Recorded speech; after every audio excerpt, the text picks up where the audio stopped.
देखि आपण मैंने देखी पारे मो बापा केते बड़ गोटे साबिन बड़ी पाकेट नहीं कि आसचंती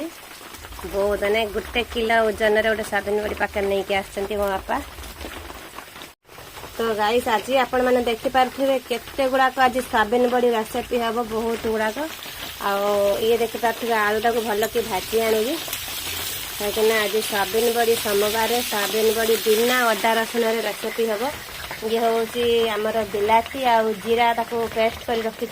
ही साबिन बड़ी रेसिपी हम केमी कौन लगे मुझे आपण मानक पूरा सेयार करी आगे किसी भजा होगी तेणु भजा खाइबा ये बापरे सेपटे नड़िया पूरा होगी अच्छी पखाड़ खिया हम।